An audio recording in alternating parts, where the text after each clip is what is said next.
Agora a gente vai discutir duas funções que operam sobre árvores, certo? Que são as funções de encontrar o menor valor e o maior valor. A gente chama min ou max, né? Bem, então, à minha direita eu tenho a ilustração de uma árvore de busca binária. À minha esquerda eu tenho a definição de um nó de uma árvore de busca binária, que a gente já conhece, os ponteiros esquerda e direita e seu valor. Primeiro a gente discute a noção geral do algoritmo, que tem um funcionamento simples, e depois a gente vai para a implementação. Então, para encontrar o menor valor de uma árvore, na verdade a gente precisa navegar pelas subárvores esquerdas até que não haja mais subárvore esquerda, certo? Nesse caso aqui, navegar pela subárvore esquerda significa que a gente deve descer para a subárvore esquerda se a subárvore esquerda existir, né? Ou seja, se ele for diferente de nulo. Então, como 8 tem uma subárvore esquerda, a gente navegaria para 4. Como 4 tem uma subárvore esquerda, a gente navegaria para 2. Como 2 tem uma subárvore esquerda, a gente navegaria para 1. Como 1 não tem uma subárvore esquerda, então nesse caso ele seria o menor valor dessa árvore. E a gente percebe que nesse caso seria um nó folha. Mas a gente pode também descobrir que o menor valor de uma árvore não necessariamente seria um nó folha, certo? Por exemplo, se a nossa árvore não tivesse o valor 1, a gente navegaria de 8 para 4, de 4 para 2. 2 não é um nó folha, mas ele não tem mais filhos à esquerda, o que nos permitiria descobrir que o menor valor dessa árvore seria o valor 2. Uma outra situação também semelhante, na verdade igual a essa 2, mas só para frisar aqui que também pode acontecer, a gente pode ter a situação de que a própria raiz da árvore é o menor elemento daquela árvore. Se ela não tiver se ela não tiver subárvore esquerda, ou seja, nesse caso ela não tem nenhum elemento que é menor do que o elemento da própria raiz. Então, nesse caso, o menor valor seria 8, certo? Então, vamos voltar aqui. Ok, como é que a gente implementa essa função para encontrar o mínimo? A gente precisa, o tipo de retorno aqui, no nosso caso, o tipo do valor da nossa árvore, que a gente armazena é um inteiro, então int mínimo, a gente vai receber sempre uma raiz, um ponteiro para uma raiz, struct nobst ponteiro, raiz, e ok, então a gente tem duas formas de implementar isso. A gente pode implementar isso de forma iterativa ou de forma recursiva, certo? Então primeiro vamos seguir com a forma iterativa. Bem, a gente percebe que a gente precisa navegar para os subnós à esquerda enquanto houver filhos na subárvore, enquanto a subárvore esquerda for diferente de null. Então vou representar aqui while raiz ponteiro esquerda diferente de null. Então, enquanto isso acontecer, o que a gente faz é a gente atualiza a raiz para receber raiz ponteiro esquerda.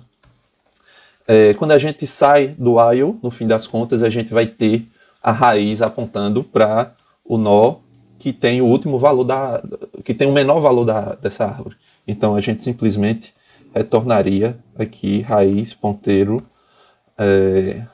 valor, certo?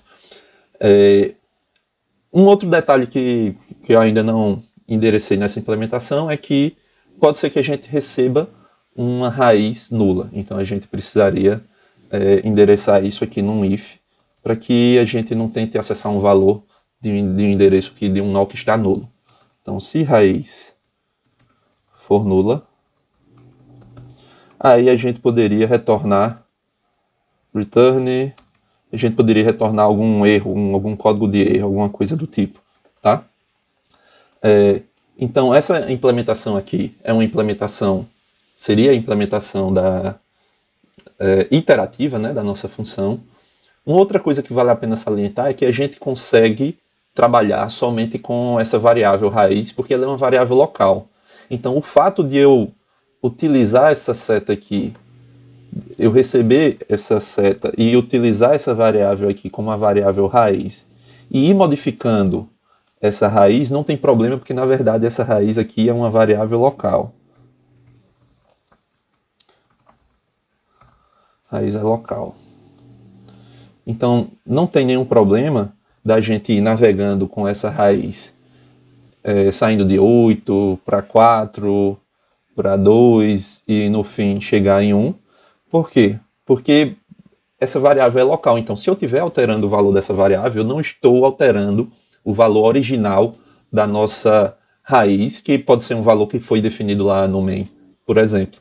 Tá? Então, vamos ficar atento a isso. A gente só precisaria ter dois ponteiros aqui se a gente precisasse alterar o valor da raiz, certo? Então, não é o caso. Esse é o caso apenas da função inserir, né? Aqui a gente tem uma função que basicamente faz algumas leituras de alguns nós das árvores, tá? Então vamos pegar aqui essa implementação, trazer para a nossa implementação aqui e vamos ver isso funcionar. Deixa eu limpar isso aqui. Ok.